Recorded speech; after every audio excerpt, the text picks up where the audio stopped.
Hey, welcome to another webisode of Obscure Mics. I'm encouraged because I've been waiting to do this microphone. I have in the studio with me Microphone B. Microphone B from the little shootout I did 2 videos ago. I compared Mic A, Mic B. Mic A was the Electro Voice RE320, and Mic B is the Aokeo AK-60 build. Yes, this is a condenser microphone tore down to its core and remade as an end address broadcast microphone. Used to be side address, cheapo, 20 some bucks for this, $12 for the capsule, so overall costs $35. $35 mic.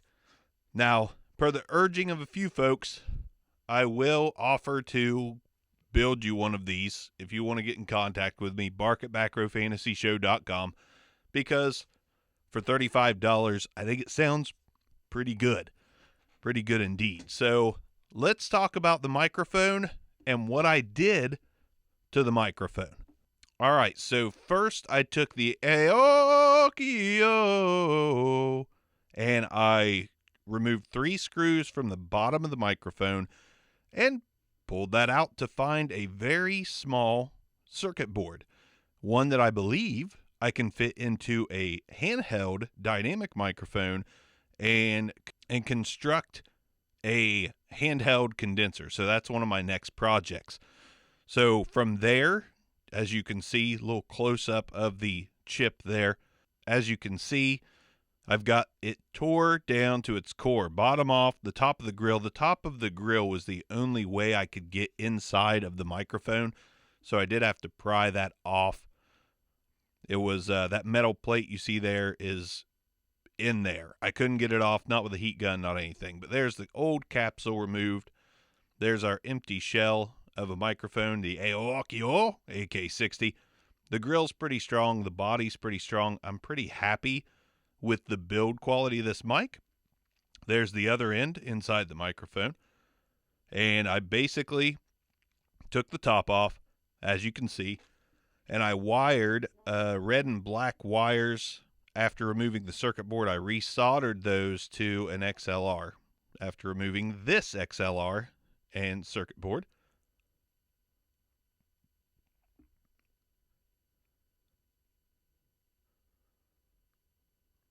All right, so we've got the bottom ready to go back in. XLR in place, good to go. And the foam, had to take the foam out of the top. I'll have to put that back in after the fact, of course. All right, on to the next step.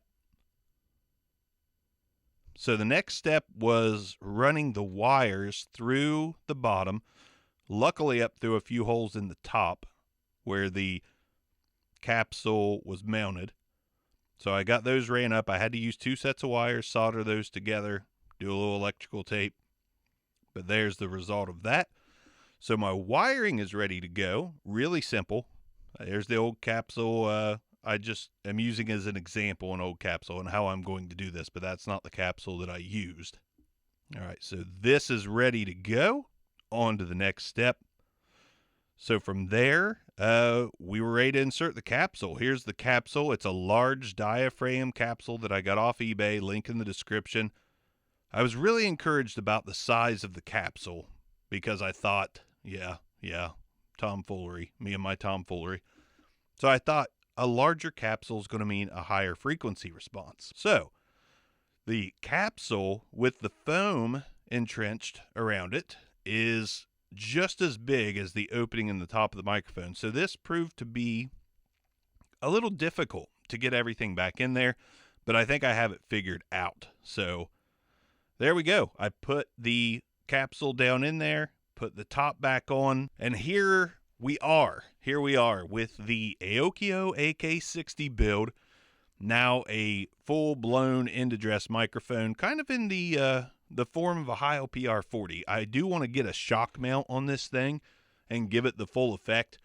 But luckily, the grill was very easy to put back in. I'll turn this to the side so you can see it a little bit. All right. Tighten that back up. So here we go. This is $35 compared to $300 is what the Electro Voice RE320 runs new. Granted, I bought it used for $200, so still we're looking at $200 versus $35. I personally don't think the sound difference is that massive of a gap that I would pay that much more, surprisingly, for the RE320. And I really like the RE320, but with a little bit of processing, foam windscreen, because I can hear my breaths coming through it, but I'll put a foam windscreen on it too.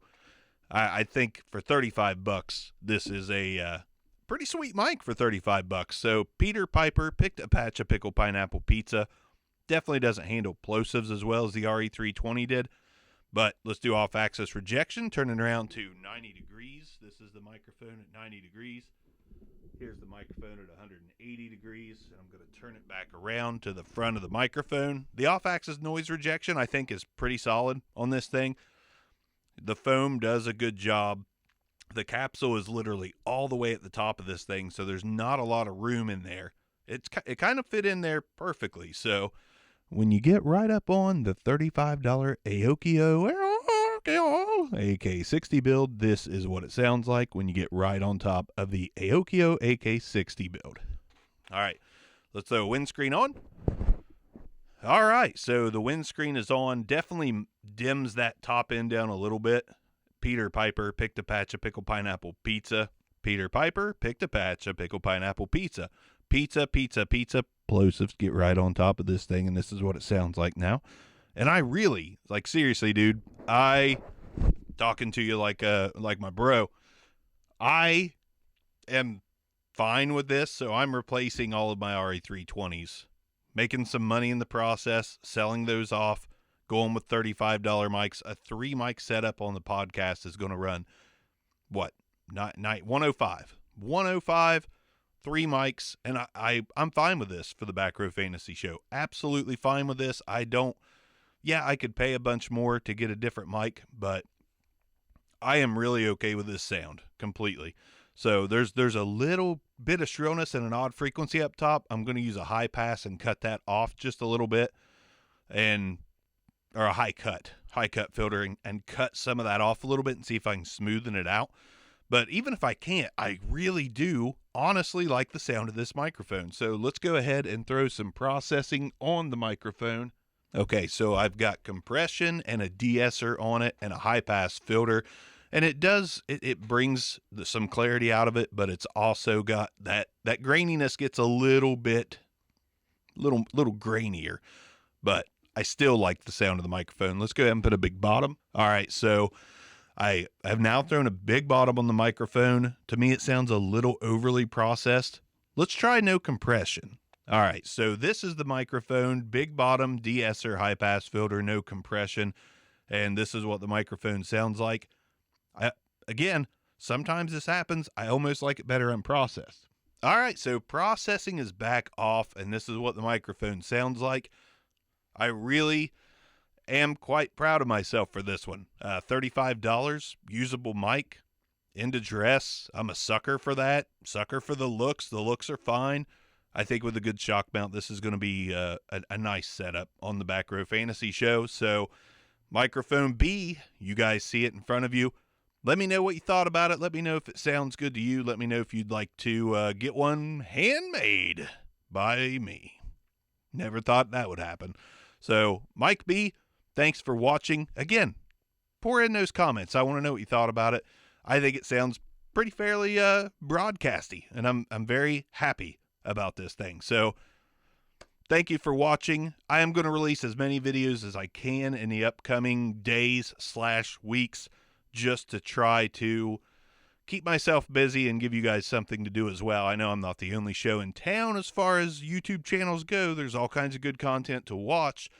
But for those of you who really enjoy watching me, I really enjoy the fact that you enjoy watching me and you give me good feedback. So that's going to keep me going to keep it going for you. So thank you guys. Mike B is out of the studio. Bark's out of the studio.